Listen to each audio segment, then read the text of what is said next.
You're listening to The Wrap, a Warren Averett podcast for business leaders, designed to help you access vital business information and trends when you need it, so you can listen, learn, and then get on with your day. Now, let's get down to business. Hello, everybody, and welcome back to another episode of The Wrap. We are happy to have you with our new season this year. Hey, Kim, welcome back Paul. to another episode. Yeah, I'm excited for the new 2024 season. It's going to be a fun one. Why don't you tell everybody about it? Yeah, so we're going to start a new series. This is the first episode in this new series that's going to be focused on the business owner lifecycle. And really what we hope that it does is that it really encompasses the entire cycle from a business owner's perspective of how they should consider things for their business, but also personally based on what stage their company is in. So in this series, we hope that we'll be able to take you through every stage of the business life cycle and help you broaden your overall knowledge of business owner needs and to help you grow, thrive, and succeed. So we're excited to kick that off today.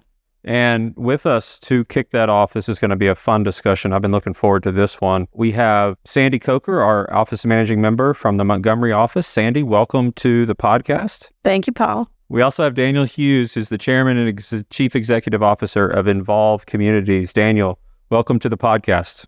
Hey, thank you for having me. I'm really, really honored to be here. Well, thank you. We're glad to have you. Sandy, why don't you give a quick introduction of yourself and kind of why you wanted to bring this podcast to the listeners? I'm happy to do that. I have a long career, and most of that career has been focused on working with privately held, many family-owned companies and businesses.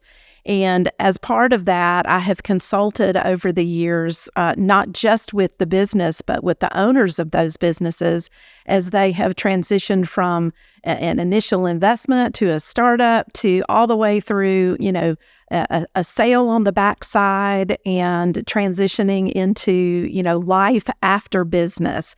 And so have seen many of the challenges and complexities that go along with, the changes that occur over a 30 or 40 year, quote, career or business ownership. And so super excited to talk about this topic today. I think that it's incredibly interesting. I know I have a passion for just understanding business and being involved with business owners as part of a sounding board for business. And so excited to talk about those topics today.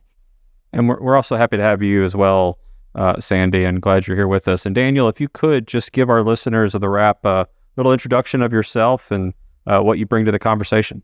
Gosh, I hope I bring something, but I want to thank you all again for having me. I started a company with 3 people and 1 property. And over the course of time, we were able to take a division of it public as BSR REIT.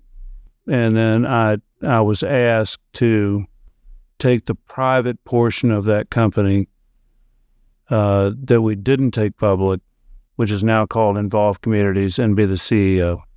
And today, our interest is in both a publicly traded company, BSR REIT, as well as a large privately held company with institutional capital that's called Envolve.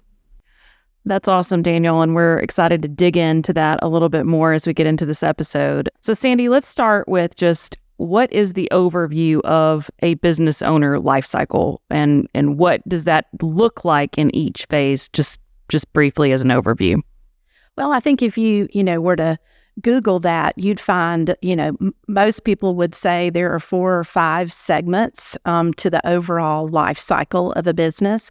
They might call those 4 or 5 segments different things, but, kind of what I refer to them as is, the first one would be investment.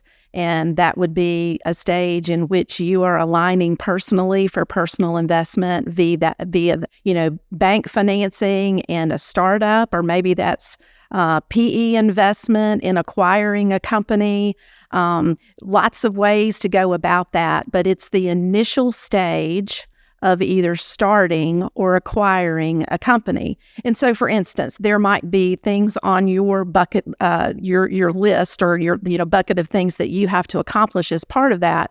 There might be some buy-side due diligence. There's going to be, deciding on an ownership structure and the organizational aspects of your company. I think about, along with that, there's normally this financing component. And how does that impact you personally? There are a lot of decisions to be made as an individual and as a family about how you're going to approach that financing, and the requirements that are often placed on individuals to be super diligent in managing their own personal financial affairs as part of the basis for beginning this business. And then there's, we move to the next stage, and I would call that growth. And that's where, you've acquired a business, you've gotten it off the ground, or you've started it and gotten it off the ground, and now you're in the throes of really exerting a lot of energy, a lot of time, to grow that business, maybe begin to develop new technologies or institute new technologies that could help your business, thrive. I think about facilities planning. Growth often requires, significant additional investment from a capital perspective, to facilitate, facilities to help you accomplish that growth.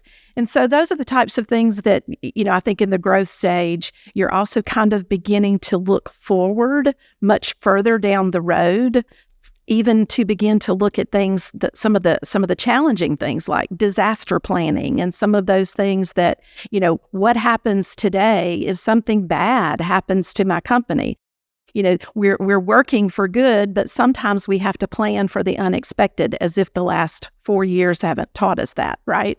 So I think those are some examples of some things in the growth stage. I think the maturity stage is the next stage that I refer to it as, and it's where you've been in business for a while and you're solid.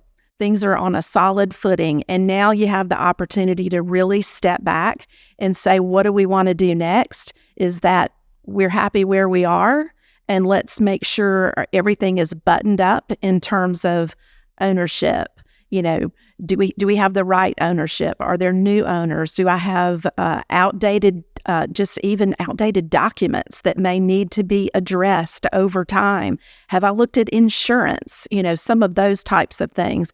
And then there's also the aspect in the maturity stage of, do I want to tackle a new market? Do I want to bring a new product? I think the maturity stage is a very rewarding stage. I think about that. You've already invested a lot of hard work, and you really begin to feel the reward in that stage. And what are you going to do with the reward? And what is the reward? Even down to compensation planning and some of those types of things. And then, through the maturity stage, we all know that can last a short time, or it can last a very long time in the terms of, let's say, a long-established family business. But at some point, be it early in the game or after many years of investment by family and other parties who have worked well together for a number of years, there is likely to be a transition. And that's what I call the next stage. We are transitioning as owners of the business. Maybe we're preparing to transition in a new leader. We're going to transition in a new family member as an owner, or maybe it's even our own succession as we begin to think about transitioning out. And so there are so many aspects that require a lot of detailed planning and a lot of forward thinking to be ready for those very significant events. And then I think about the next stage, especially for business owners in the life cycle. And some people might say, well, that's the end stage. Well, that's pretty negative. Wouldn't you agree? And so I like to think of it as the freedom stage. It's where we get to take the reward of all the hard work and all the effort, and number one, decide how we're going to live those years post work and post investment. And so I think it's a very rewarding time. I think it's a time of opportunity where people really get to step back and make some, number one, critical decisions, but some really fun decisions, and decisions that it can impact their family for years, their family wealth for years, impact their community through philanthropic service or giving. And so just a super time and many, many complex things that have to be addressed, such as the dreaded Social Security, Medicare, estate planning, all those things that sound like such fun, but are so very important to all of us. So, Sandy, to follow up on that, because every stage is different, and I know that you spend a lot of time giving advice to clients and to business owners. Why is it so important to know what stage of that life cycle people are in? Because I can only imagine the questions that are being asked should be different, so the advice giving back should be different. Are there other reasons why it's important to know what stage you're in? One of the reasons I would say that it's important to really try to understand what phase you view yourself in is because I think it helps you be better prepared from a proactive stance rather than a reactive stance. And I think about that from the perspective of even strategic planning. Your strategic plan would look very different in the growth stage than it might in the maturity stage. And I think that that's a very simple but very key reason to understand that and the nuances between those stages and what the needs will be as you move from one stage to the next, because I do think they're significantly different. And I think that it allows you a broader perspective of how to plan, what to plan for, and what that path will look like, rather than I'm in business and we're keeping the lights on, so to speak, right? So Daniel, you've been through all of these stages, and I'm sure your memories come flooding back as Sandy is talking through each of those stages. But let's start with the beginning. And as an entrepreneur during the investment phase, what were your main concerns when you were starting Summit Housing Partners? Well, gosh, Kim, the first thing I would say is I think Sandy has just laid it out, so nicely. And you're right. Memories come back. I guess one memory is I was an investment banker before real estate investment trust started flooding the market in 1994. Laws changed, structure changed, and it became advantageous for owners of real estate of all types to take their company public. I was working on the debt side as an investment banker, waking up on Monday morning, getting on a plane and going somewhere to try to get hired, and then once hired to try to make something happen. And it gave me a great perspective on capital formation and what was to happen, or at least likely to happen, in the public real estate equity space. And I was very fortunate to be there then.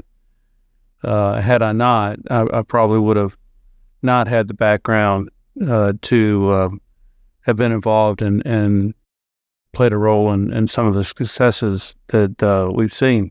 The other thing I remember is being 30 years old and thinking about making a $31,225 weekly payroll and wondering how we were going to get that money in every 2 weeks, and filling out a financial statement for my bank, which is still a bank that's near and dear to me, and wondering whether I ought to put the shrubbery on my personal financial statement, because we just spent a couple $1,000 making the yard look as nice as our neighbors. So I know a little bit about humble starting, one property, 3 employees, and growing from there. Compare those concerns you had with today. Are they the same? Are they different? How has the experiences of all of these stages changed your main concerns? What's the same? What's different? So I think there's 3 areas to keep your eye on. Let's take capitalization first. a small business starts with somebody's dream and a home equity line of credit and maybe some friends and family money. It usually doesn't start. It can, but it usually doesn't start with private equity or sophisticated institutional capital. So it's starting with someone that's laying it on the line. You know, you might start having some options to get outside capital into your capitalization. This is a huge decision, and it is one that does not need to be entered into lightly or quickly. So maybe that's the first flashpoint, Paul and Kim, is that if you've got something that's going, if you've got something that can run, don't box yourself in a corner. First big piece of advice to fellow entrepreneurs: see it coming, get with your advisors, know it's around the corner, but be careful about bringing outside capital in. But separate mentally the growth of the business from the capitalization. Make that determination. Keep the pedal down on satisfying customers and getting more people saying you're the best thing since canned beer. But don't rush into the first person offering you a check, because that might not be the right partner for you and your family and your fellow shareholders. Want to receive a monthly newsletter with wrap topics? Then head on over to warrenabert.com/the wrap and subscribe to our email list to have it delivered right to your inbox. Now, back to the show. Sandy, let me ask you a question about kind of when companies' values don't ever change, and that usually is what dictates kind of activities for the organizations, what they are doing. How can they still look at their strategic plan? How can they position their plan to be adaptable to those stages that you've talked about when really the mission and the value doesn't change? Well, I think about that mission and values for me is really the why behind a company and the why behind it exists. I think what I would say is that your strategic plan is really more about the how, and sometimes the what. If your what changes, to Daniel's point, from time to time, a business model can change, or even, the service or product can change or have a new addition. But mostly we're talking about the how.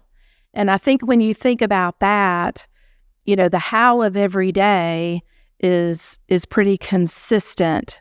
But when you look at that at a 30,000 foot view over a 3 or a 5 or sometimes even a 10-year time span, that needs will change during those periods.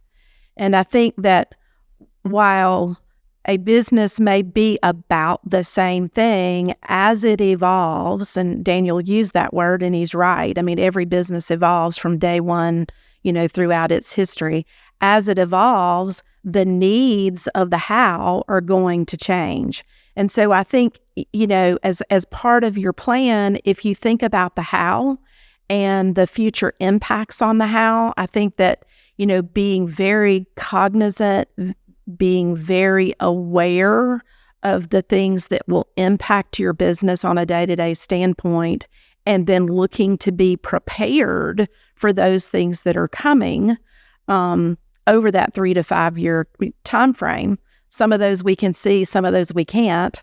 I think you're in a better position to execute on opportunities that come along. I mean, there's so many decisions from day to day, from week to week, to month to month. And I think with a very clear vision, which you have, a very clear why that you have, then it allows you greater insight into the how and how those external forces and sometimes internal forces are going to impact that how, and how you might need to be, strategic in making a shift. And I even think about, I think in the world we live in today, I think technology is one of those things, right? That no matter where you are in the growth life cycle, If technology is not on your strategic plan, then it probably should be. And that's a very simple and easy example. But understanding the landscape of technology and how it impacts your business and your industry, and constantly looking not just at, but trying to look ahead of that, I think is just an easy example of some of the critical components of understanding the differences in, say, the investment stage or the growth stage, or the growth stage and the maturity stage, because those needs, even from a technology standpoint, will be different from one to the next. So that's just a very simple example, but I do think that absolutely your vision and your mission can stay the same, but your how will change almost sometimes on a daily basis. So that's really good thoughts around just being strategic and including the people. And but at some point, you in this life cycle, you have to think about succession and moving on. So Daniel, maybe you can share with us, what are your thoughts on planning for succession in a business, and what part of that is important to you personally, and what priorities do you think about for the future? Yes, it's a great question, Kim, and thanks for that. Let's pick up on the people again. So if you're going to have the best people, it's not about you being the CEO for the next convenient period of your life and then handing it off to your buddy. That's not succession planning. Succession planning starts with the talent level at a much lower level in the organization, and often younger people. These are product managers or regional managers. There are people that made their decision to start their career with your company. Why is that a rational decision? And why should they be excited about their future? Do they see a pathway? Is your culture and your processes inviting people to say, hey, I'm Kim. I'm 28 years old. One day I'm going to be 45. I'd like to be making more money and have more responsibility. I'm willing to be accountable. What's that pathway look for me here, right? And so you got to get that right and scale that right as a cultural item, in my view. Real succession planning starts with a serious and robust and sustained bottoms-up approach of, we will beat our competitors because our people are better, they're happier, they've made a better choice to be with us, and they're going to be more successful if they go to work every day and work hard. All right, so that's number one. Number two, you really do have to look out 7 years. 3 is too short, 10 is too long, 7 is my choice. It's beyond 5 years, which most of your competitors are thinking. And in any business of any size and scale, people are going to be thinking about the future, whether they're any good or not. That, who knows? But they're going to be thinking about 5 years. Be a little bit further than them. Be focused as a board with some sort of governance, whether you're a private company, family company, public company, some sort of varied input. Here's our markets. Here's our capabilities. Here's what we could be. And in my view, Kim, 7 years. And say, all right, here's where we're better than everybody. Here's the strengths we have. Here's the customers we have. Here's the products and services we have. In 7 years, what does success look like? And once you've got the first part right, nobody's getting better young talent than me. And then you get the second part right. We're going to be the most successful company because it matters in whatever sphere we're in. Then you look at, who are my leaders and what do my leaders need to be over the course of time? And then how does it impact these people? It's going to vary. So you don't want to get too formulaic at that point with any company. But have more talent than anybody else? Know what domination looks like, but let's drive from there. That would be my algebra. Good stuff on succession planning for those that are thinking about it coming up. Great way to think about it. Sandy, I want I want to come to you, and we've mentioned, Daniel, and you both have mentioned several characteristics of business owners, and you've seen life cycles play out in your experience. What would you say are the characteristics of a successful entrepreneur, and why would you use those characteristics? Well, I think it's interesting. Daniel has mentioned 2 or 3 of those that I would say are probably the most common things that I see. And, he talked about you do it and you keep doing it. So tenacious people make great entrepreneurs, right? And these are in no particular order, but you have to be pretty darn tenacious from day one, right, to make it work. Makes sense. I think the other thing I think about is, a good entrepreneur is really good, I think, at assessing risk, but even better at managing risk, because there is always risk, especially starting something. There's a ton of risk. And so I think, an individual that can identify what the risks are, prioritize those risks, assess them for how impactful this or that would be on my company, and then be good at deciding how best to manage that risk. And quite frankly, is it a manageable risk? And then putting that management plan into action. I think that's a key component.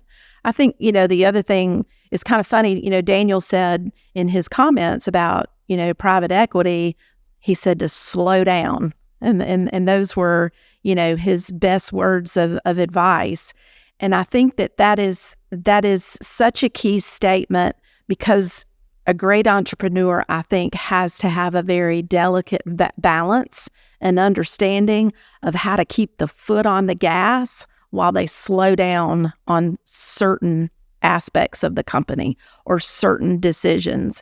I think about quick decision makers, people who are good at making decisions based on a company's strengths, not necessarily based on its weaknesses.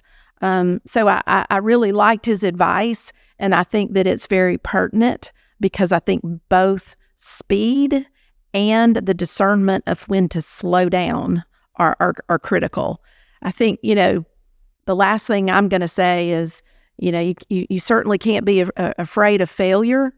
You have to understand that failure can be your best friend at times, because often from a failure comes some of your greatest achievements, right? And I think I think anybody would agree that you just, as an entrepreneur, you cannot have a fear of failure. You have to almost embrace it at times to really achieve, the best that you can achieve. And then, to simply repeat what Daniel has already said, an entrepreneur who surrounds themselves with the right people, the most talented people, but then I think most importantly is that they trust those people, and they understand that by trusting those people, they can accomplish so much more than when they don't trust or have to control. And I think that takes a lot of wisdom to surround yourself with the right people. It takes loyalty on both sides of that equation. And then I think just, leaning in and, allowing those people that you trust and are loyal to help you succeed. To me, those are probably the top 5 for me in terms of most important aspects for an entrepreneur. So here on The Wrap, we like to wrap it up in 60 seconds or less. So Daniel, we'll start with you. What's the big takeaway that you want listeners to hear? We've talked about a lot of aspects of the business owner's life cycle, but if you had to leave with, just one key thing for them to take away, what would that be?